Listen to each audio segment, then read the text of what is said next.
La première portion, nous sommes dans Genèse chapitre 16 et nous lirons du 7e au 13e verset.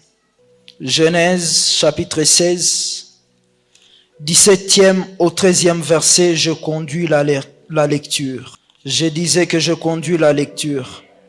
La Bible nous dit ceci. J'ai avec moi la version Les Semeurs.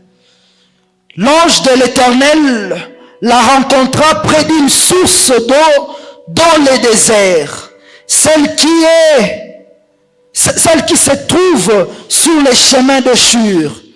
Il lui demanda, Agar, servante de Saraï, d'où viens-tu et où vas-tu? Elle répondit, je m'enfuis de chez Saraï, ma maîtresse. L'ange de l'Éternel lui dit, retourne auprès de ta maîtresse et humilie-toi devant elle. Et il ajouta, je te donnerai de très nombreux descendants. Ils seront si nombreux qu'on ne pourra pas les compter. Puis il ajouta, tu attends un enfant, ce sera un garçon, tu l'appelleras Ismaël, qui veut dire Dieu entend, car l'Éternel t'a entendu dans ta détresse. 12. Ton fils sera comme une âne sauvage. Lui, il s'opposera à tous et tous s'opposera à lui, mais il assurera sa place en face de tous ses semblables. Agar se demanda, ai-je réellement vu ici même celui qui me voit? Et elle appela l'Éternel qui lui avait vu. Et elle appela l'Éternel qui lui avait parlé du nom de Ata El-Roi. Cela veut dire, c'est toi le Dieu qui me voit. Alléluia. Jean chapitre 4, le verset 10.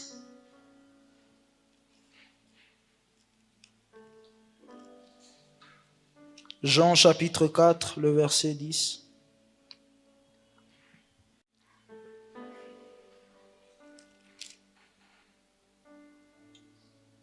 La Bible nous dit ceci.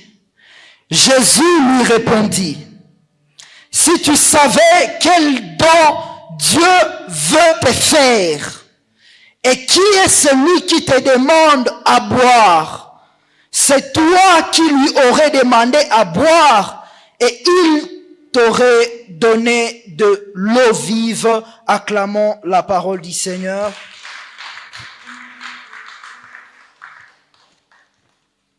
Alléluia.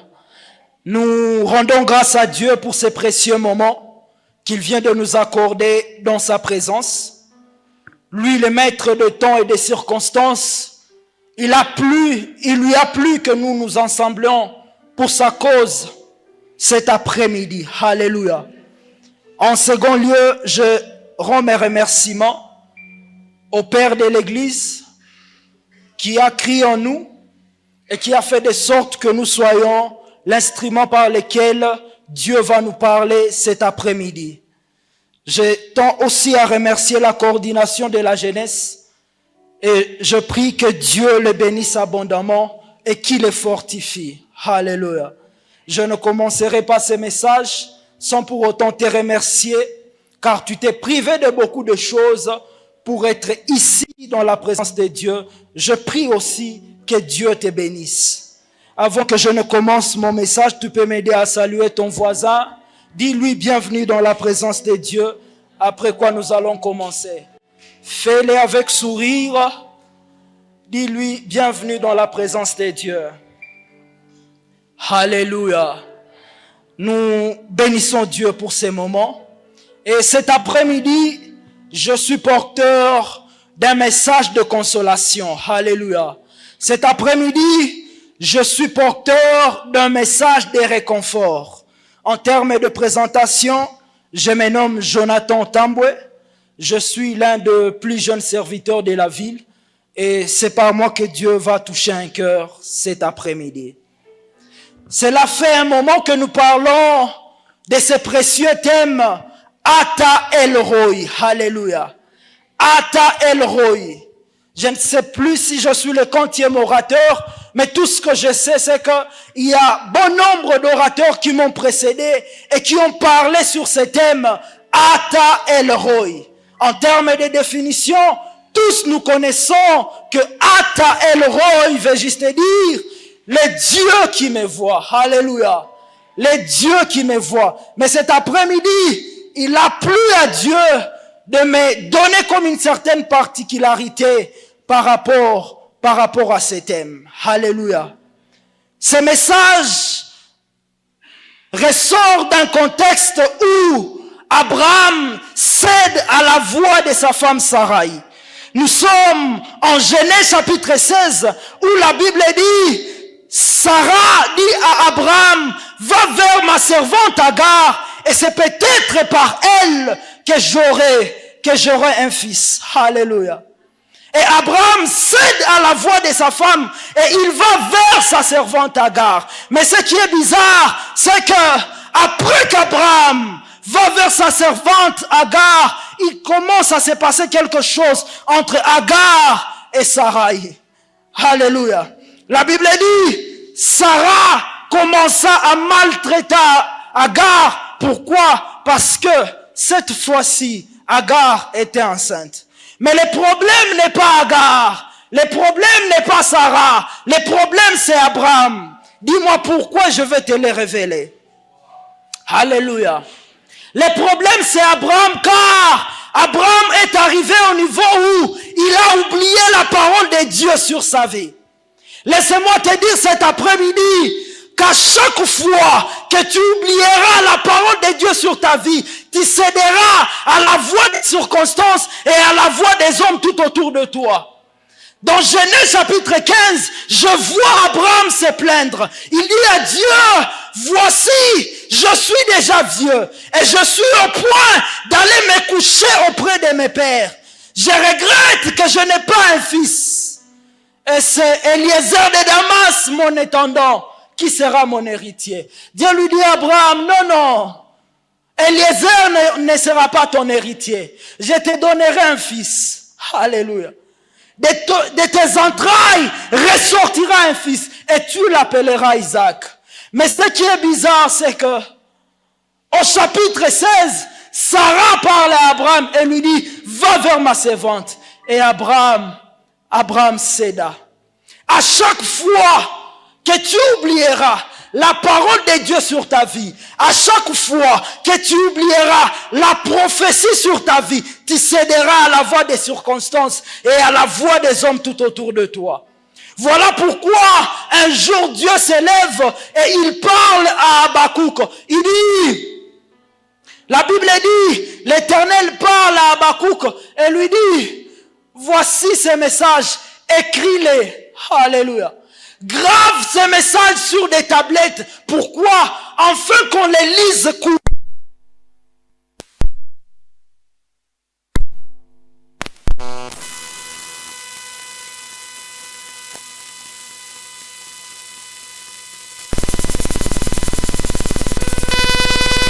Dans la vie, nous avons vu plusieurs personnes suivre le mouvement de plusieurs autres personnes. Pourquoi? Parce que seulement ces personnes-là ont oublié la parole de Dieu sur ta vie, sur leur vie plutôt. Alléluia. Celui qui reconnaît la parole de Dieu sur sa vie connaît où poser les pieds. Alléluia. Celui qui connaît la parole de Dieu sur sa vie reconnaît où il va. Celui qui reconnaît la parole de Dieu sur sa vie reconnaît ce que Dieu attend réellement de lui. Mais ce qui est bizarre, c'est que alors que Sarah dit à Abraham, va vers ma servante, il oublia tout ce que Dieu lui avait déjà dit et il céda à la voix de Sarai, sa femme. Alléluia. Les conséquences sont multiples et nous envoyons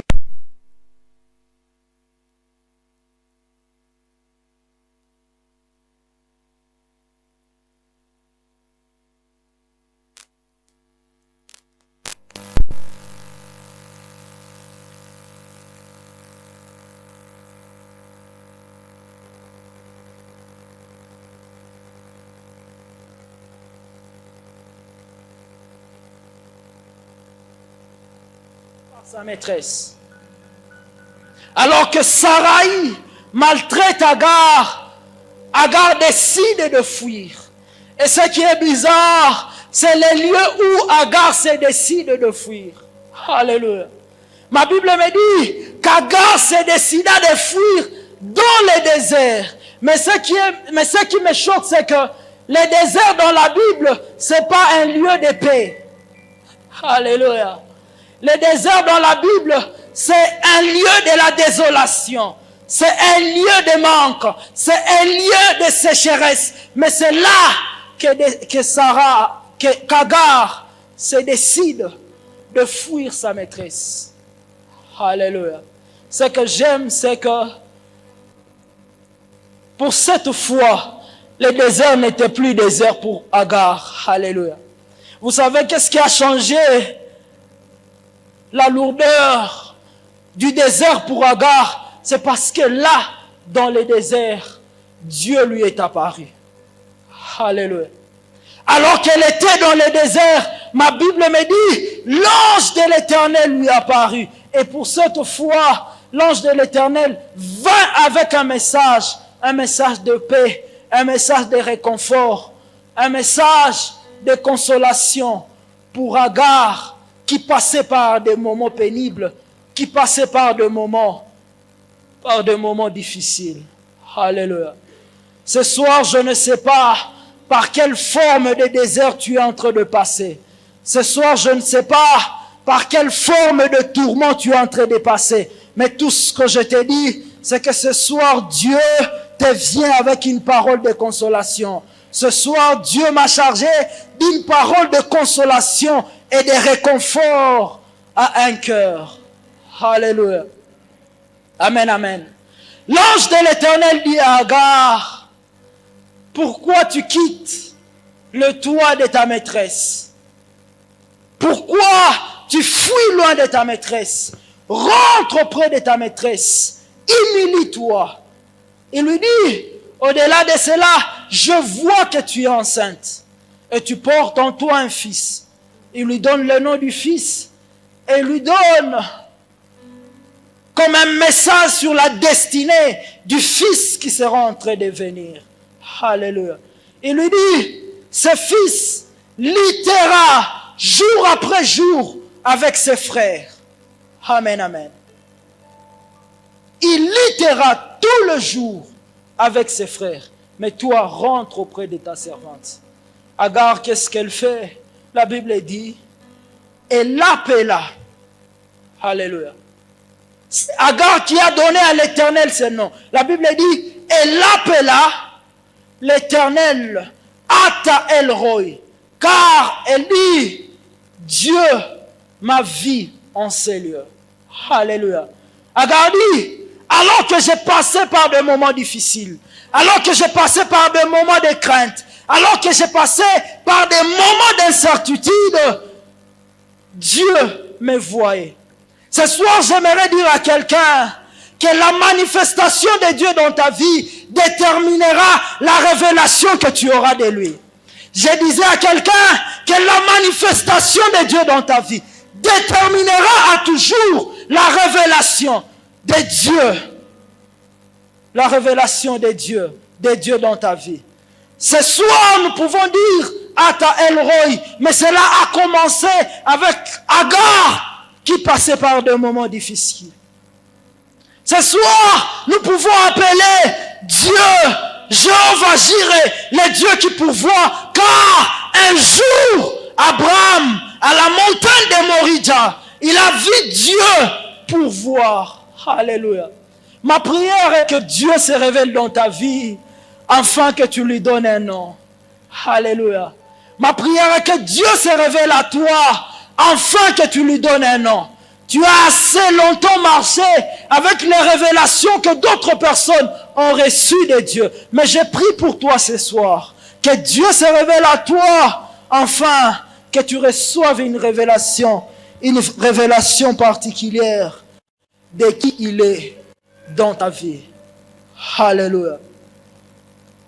Quelle est la particularité que je nous apporte ce soir avec ce thème? Ata El Roi ne veut pas simplement dire Dieu qui me voit. Alléluia. Ata El Roi veut encore dire les dieux qui me localisent. Je sais pourquoi j'ai dit cela. Alléluia. Ata El Roi veut dire les dieux qui me repèrent. Ata El Roi veut dire les dieux qui m'identifient. Alléluia. Vous savez, la Bible dit que les yeux de Dieu parcourent toute la terre. Dans Proverbe chapitre 15, il est écrit que Dieu fixe son regard sur les bons et sur les méchants. Un peu pour dire que s'il s'agissait de voir, Dieu a son regard fixé sur la terre. Alléluia. S'il s'agissait de voir, Dieu a son regard fixé sur la terre. Mais ne peut dire Ata El Roi que celui sur qui Dieu a braqué son regard. Ne peut dire Ata El Roi que celui qui se rend compte qu'ici Dieu m'a réellement localisé. Alors que les yeux de Dieu parcourent toute la terre. Mais là, je me rends compte que Dieu m'a vu. Là, je me rends compte que Dieu a fixé son regard sur moi. Là, je me rends compte que les yeux de l'Éternel se sont arrêtés sur ma vie. Ata El Roi, les dieux qui me localisent, les dieux qui m'identifient. Alléluia. Il se passe toujours quelque chose quand Dieu décide de fixer son regard sur la vie d'un homme. Alléluia. Il se passe toujours quelque chose de particulier, quelque chose de spécial lorsque Dieu décide de fixer son regard sur la vie d'un homme. Lorsque Dieu se décide de fixer son regard sur ta vie, tous les hommes seront conditionnés à te regarder. Alléluia. Le regard de Dieu sur ta vie obligera les hommes à garder leurs yeux sur toi. Pourquoi? Parce qu'il se passe toujours quelque chose quand Dieu décide de fixer son regard sur la vie d'un homme. Et ce qui est bizarre, c'est que Dieu n'accomplit rien dans la vie d'un homme s'il n'a pas fixé son regard sur lui. Avant que Dieu n'accomplisse quelque chose dans ta vie, il se rassurera d'abord de fixer son regard sur toi. Nous sommes dans Exode chapitre 3. Exode chapitre 3, le verset 7, la Bible dit, l'Éternel dit, je vis la souffrance de mon peuple qui est en Égypte et j'ai entendu les cris que lui font pousser ses oppresseurs, car je connais ses douleurs. La suite dit, je suis descendu pour les délivrer de la main des Égyptiens et pour les faire monter de ce pays dans un bon et vaste pays, dans un pays où coule le lait et le miel. Avant que Dieu ne se décide de descendre et de vous faire quitter de l'Égypte, il se rassure d'avoir fixé son regard sur le peuple. Alléluia. Ma prière est que Dieu fixe son regard sur toi cet après-midi. Qu'il fixe son regard sur tes projets. Qu'il fixe son regard sur ta famille. Qu'il fixe son regard sur ta destinée. Qu'il fixe son regard sur ton avenir et sur ton devenir. Car alors qu'il fixera son regard sur toi, le monde saura que réellement tu as un grand Dieu. Alors qu'il se décidera de fixer son regard sur toi, il conditionnera les hommes. Il conditionnera les hommes à te regarder. Il conditionnera les hommes à t'appeler. Il conditionnera les hommes à penser à toi. Pourquoi? Parce que seulement il s'est décidé de fixer son regard sur toi. Alléluia. La Bible que nous avons lue, dans plusieurs contextes, nous parle des histoires de puits et des sources. Alléluia. Dans plusieurs contextes, la Bible nous parle des histoires de puits et de sources. Et généralement, quand nous revoyons les histoires autour de puits et de sources dans la Bible, nous y tirons des notions autour des visitations divines, des notions autour de rencontres, des notions autour d'un message prophétique que certains hommes ont vécu autour de puits et autour des sources. Alléluia. Mais dans toutes ces histoires que la Bible nous propose, il a plu au Saint-Esprit de nous ramener dans cette histoire, dans Jean chapitre 4, où nous voyons une femme samaritaine qui s'entretenait avec Jésus au puits de Jacob. Alléluia. La plupart d'entre nous connaissons cette histoire entre Jésus et la femme samaritaine. Tous nous savons qu'elle commence par une conversation autour de la soif et autour de l'eau. Alléluia. Cette histoire commence autour de la soif et autour de l'eau. Permettez-moi d'ouvrir une parenthèse et dire qu'il n'y a que la soif qui t'attirera vers la présence de Dieu. Et c'est cette même soif qui te maintiendra dans la présence de Dieu. Alléluia.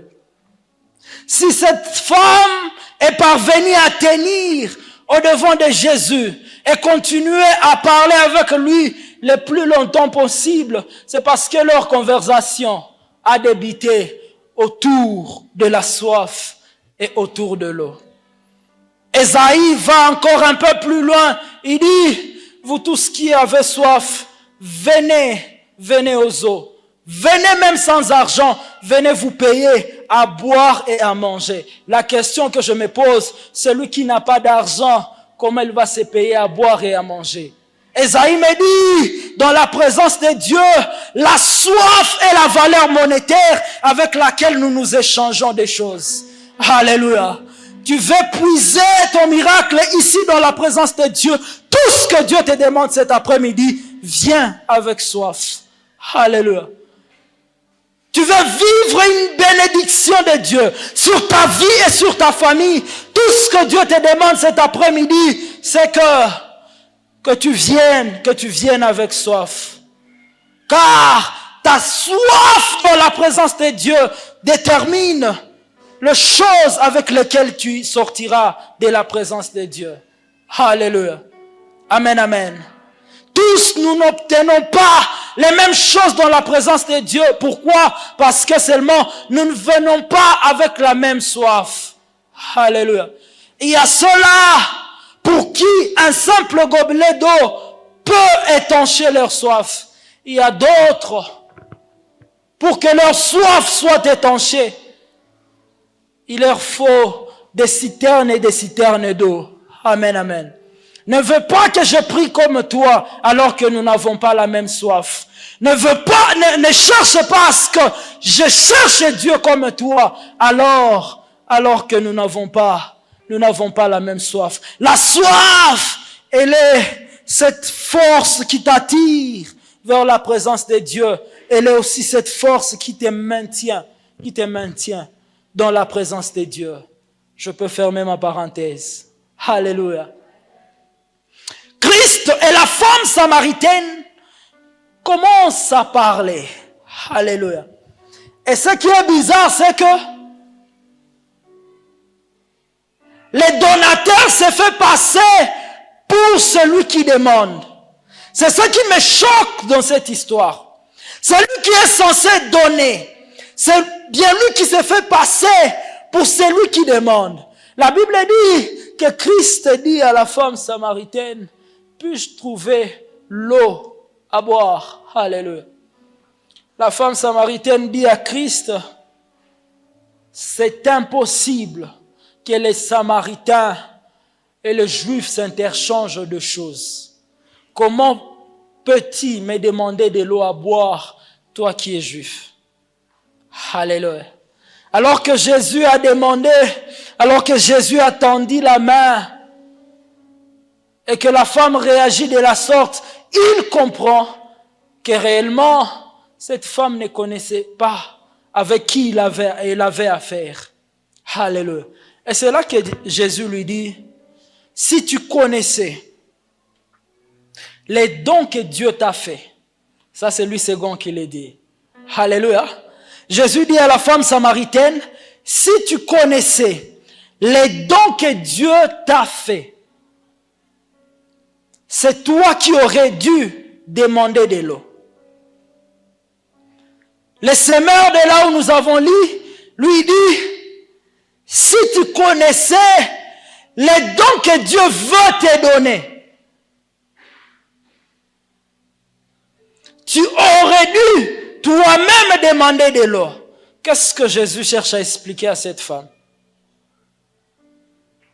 Nous sommes autour d'un puits. Ils commencent leur conversation par un sujet d'eau et de soif.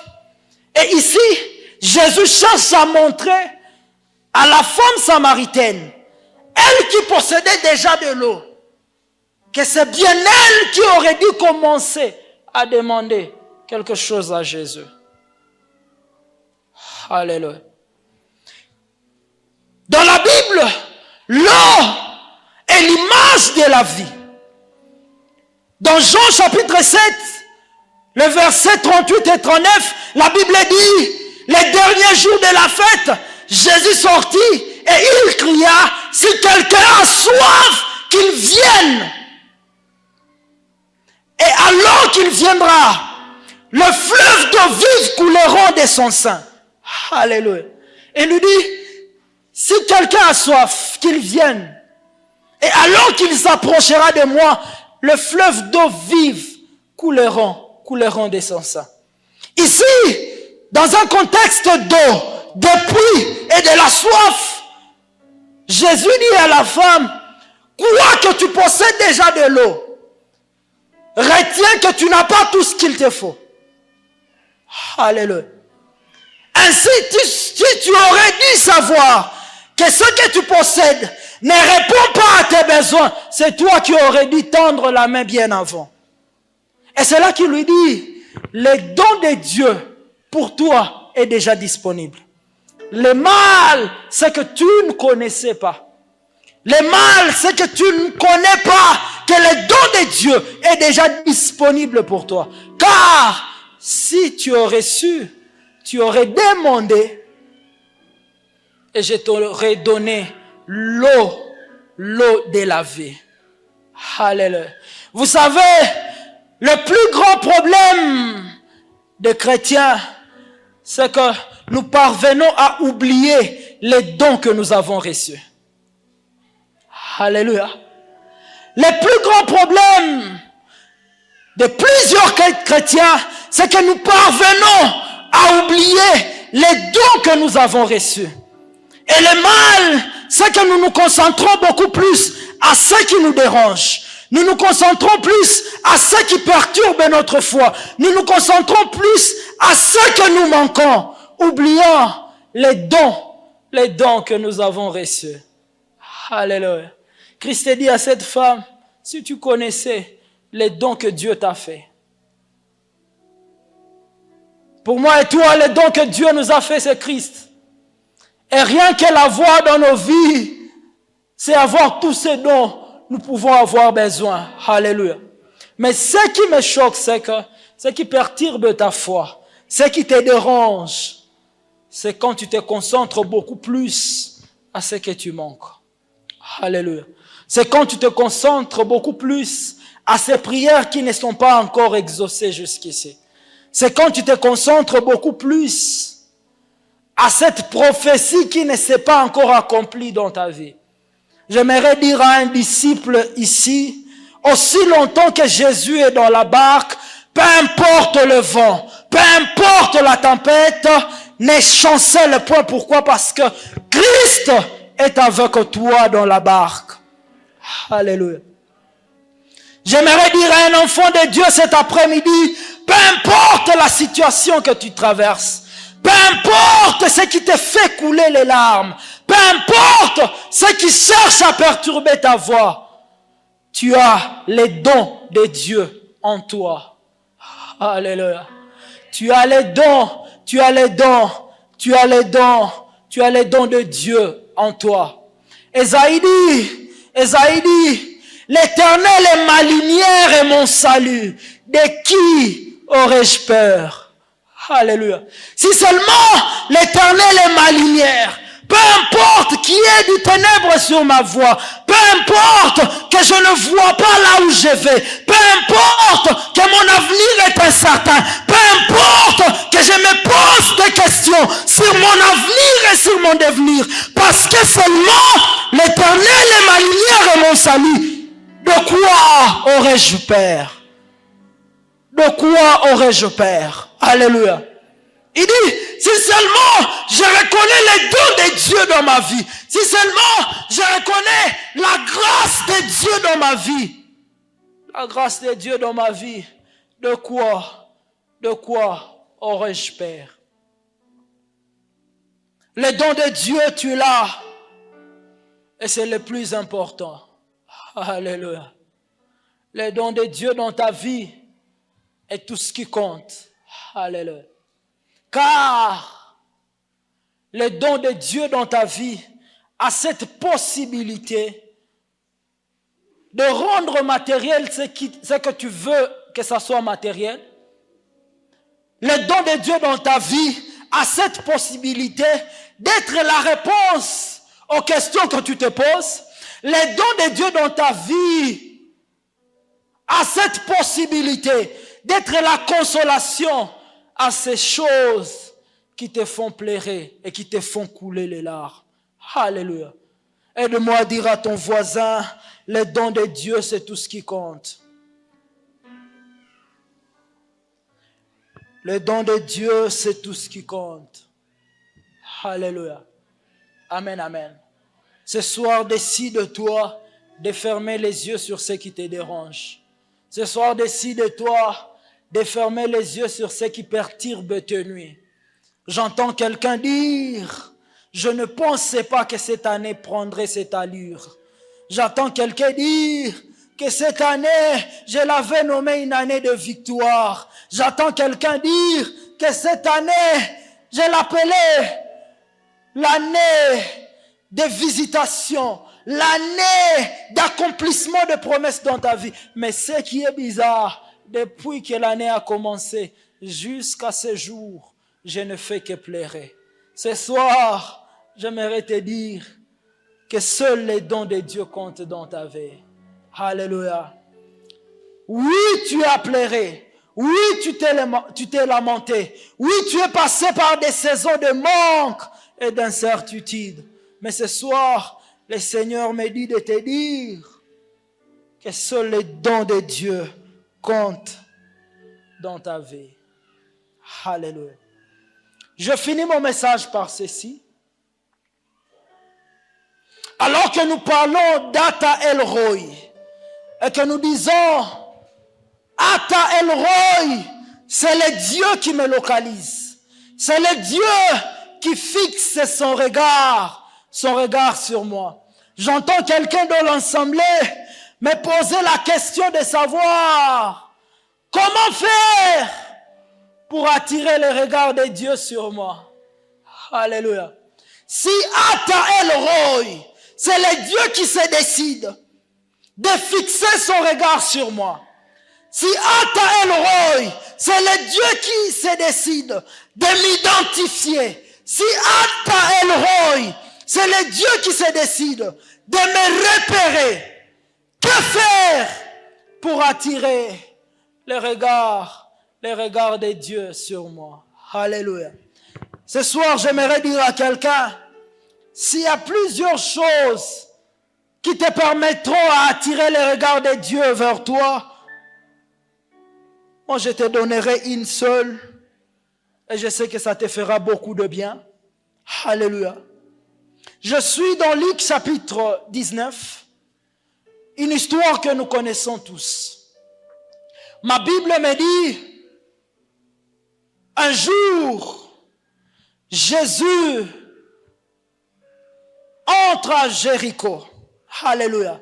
Et alors que Jésus s'est décidé d'entrer en Jéricho, la Bible me dit que là à Jéricho s'est trouvé un homme qui s'appelait Zachée.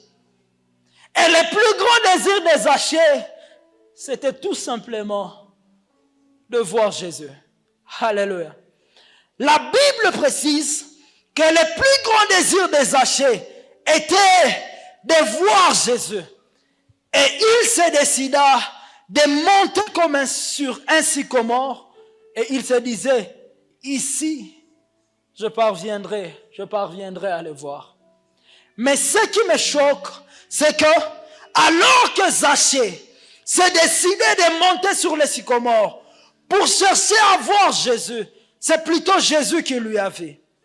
Alléluia.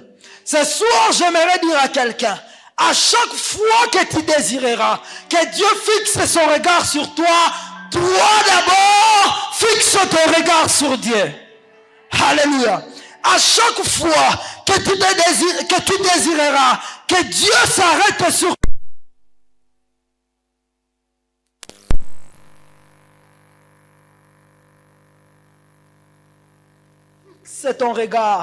fixe ton regard sur Dieu.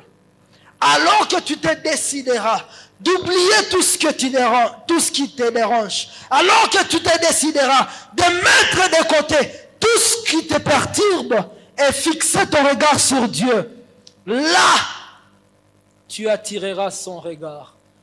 Alléluia. Amen, amen.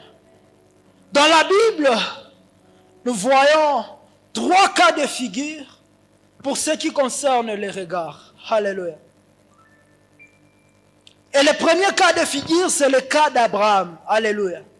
Ma Bible me dit, dans Genèse chapitre 12, Dieu appela Abraham et il lui dit, va au pays, va. Il lui dit, quitte ton pays, quitte ta patrie et va dans un lieu où moi, Dieu, je t'indiquerai. Alléluia. Très souvent, prédicateurs que nous sommes, nous disons qu'Abraham allait là où il ne savait pas. Alléluia. Très souvent, nous prêchons et nous montrons aux gens que Abraham est parti dans un endroit où il ne connaissait pas. C'est faux. Alléluia. Amen, amen. Abraham a fixé son regard sur le Dieu qui lui a appelé. Amen, amen. Dieu lui dit, quitte ton pays, quitte ta patrie et va là où moi, Dieu, je t'indiquerai. La direction d'Abraham dépendait du regard qu'il fixait de Dieu. Rien que fixer son regard sur Dieu, mais ne sait pas là où Dieu voulait qu'il arrive. La question que je nous pose, comment il pouvait savoir que c'est ici où Dieu me veut? Comment il pouvait savoir que c'est ici où Dieu m'a envoyé? C'est simple.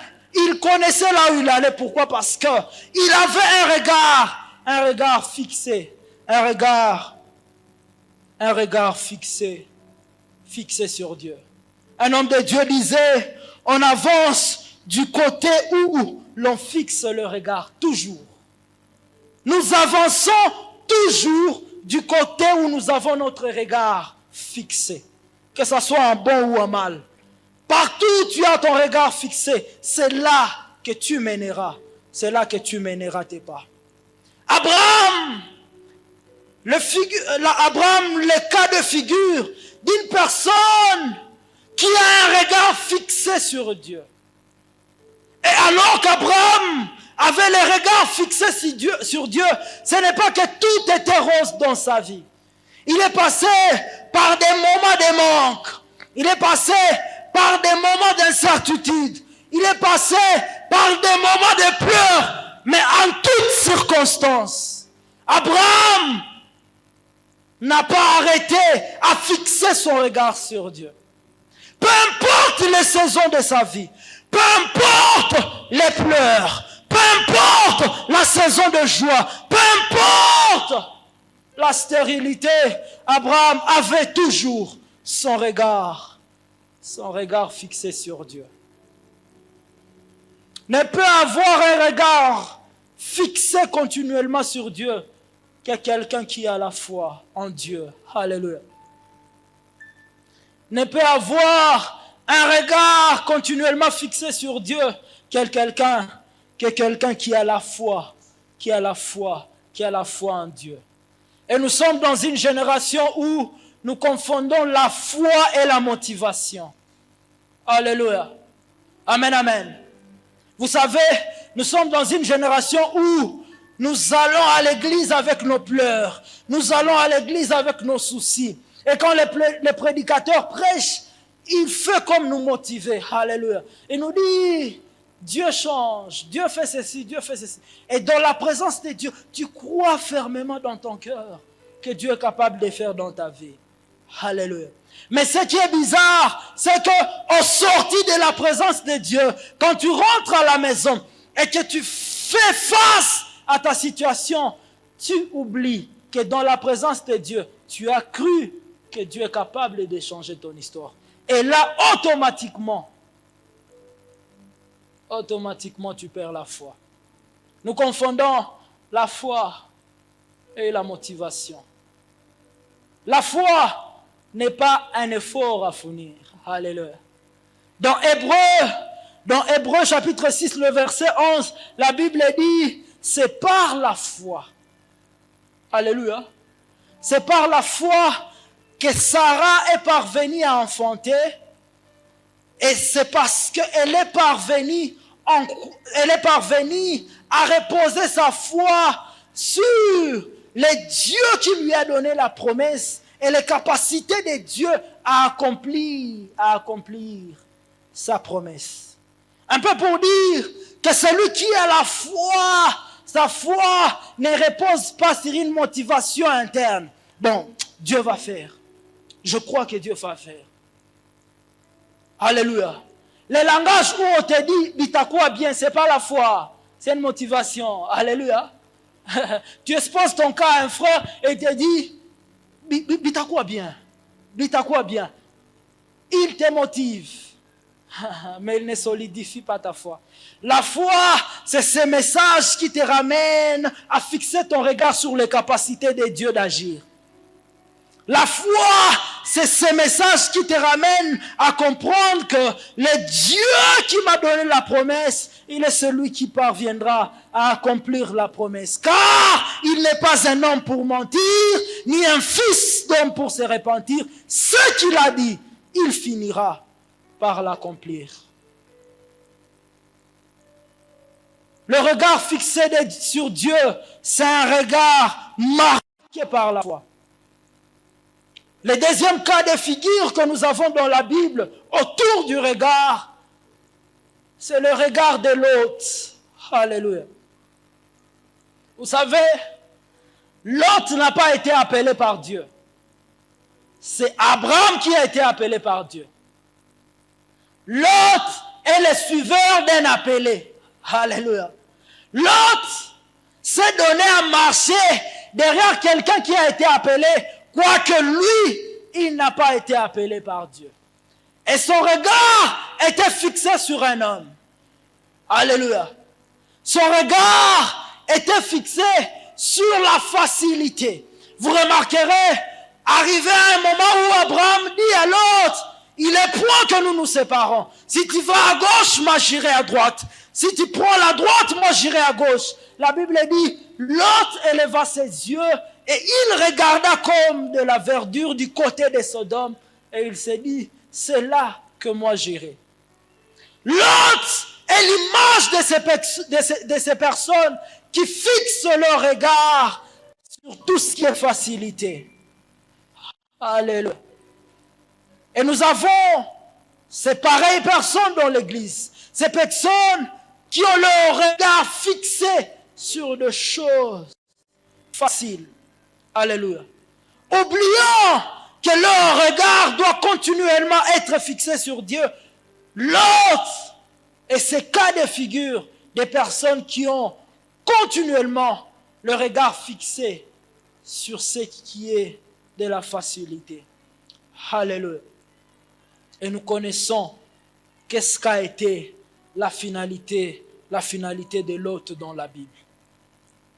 Alléluia. À chaque fois que tu t'attacheras à ce qui est facile, à chaque fois que tu fixeras ton regard sur tout ce qui est de la facilité, crois-moi, la finalité ne sera pas toujours bonne. Alléluia. La finalité ne sera pas toujours bonne. Le troisième cas de figure, et c'est par ici que je vais clore mon message, c'est le cas de la femme de Lot. Alléluia. Ma Bible me dit, 2 anges sont arrivés à Sodome et à Gomorrhe, et l'objectif était de détruire la ville. Mais par la grâce de Dieu, Lot, sa femme et leurs 2 filles ont été préservées. Alléluia. Mais écoute la précision que l'ange donne à Lot et à sa famille. L'ange dit, alors que vous sortirez de Sodome, ne regardez plus en arrière. Alléluia. Ne cherchez plus à regarder en arrière. Et très souvent, nous avons comme impression que la femme de Lot a juste regardé en arrière. C'est faux. Alléluia. La femme de Lot n'a pas juste regardé en arrière. Le mot hébreu qui est interprété par regarder en arrière veut dire vouloir rentrer. Alléluia. Alors que Lot et sa femme ont été préservés de ce qui s'est passé en Sodome et à Gomorrhe, la femme de Lot a pris la résolution de retourner. Alléluia. Et c'est alors qu'elle s'est décidée de rentrer que la tragédie s'est passée dans sa vie. La Bible dit, elle s'est transformée en montagne de sel. Pourquoi? Parce que ici, non seulement qu'elle a retourné son regard derrière, mais elle s'est décidée comme de rentrer encore à Sodome. Cela veut dire, elle était sortie de Sodome, mais Sodome n'était pas sortie d'elle. Alléluia. Elle était sortie de Sodome, mais il y avait comme ces choses qui l'attachaient toujours à Sodome et à Gomorrhe. Et c'est là qu'elle pouvait prendre la résolution de vouloir rentrer. Et nous savons ce qui s'est passé par la suite. J'aimerais dire à quelqu'un, peu importe ce que tu traverses, peu importe les soucis et les difficultés de la vie, peu importe ces questions qui n'ont pas de réponse jusqu'ici, peu importe ce qui te fait pleurer jusqu'ici, je t'en supplie, ne te décide pas de rentrer en arrière. Alléluia. Il y a de ces personnes qui disent, avant que je ne sois sauvé, tout était facile. Avant que je ne sois sauvé, c'est l'argent qui me cherchait. Avant que je ne sois sauvé, je n'avais pas ce genre de problème. Je n'avais pas ce genre de difficultés. Ce soir, laisse-moi te dire que ce n'est pas une raison pour toi de rentrer en arrière. Alléluia. Ce n'est pas une raison pour toi de fixer ton regard sur ce qui est déjà passé. Amen, amen. Le cas de figure que Dieu nous recommande ce soir, c'est le cas d'Abraham. Ce cas où nous avons un regard continuellement fixé sur Dieu. Peu importe ce par quoi nous traversons, peu importe la situation qui nous dérange, mais que nous ayons un regard continuellement fixé sur Dieu. C'est un regard basé sur la foi et sur la foi en Dieu. Que Dieu bénisse sa parole pour ce soir. Je disais que Dieu bénisse sa parole sur ce soir.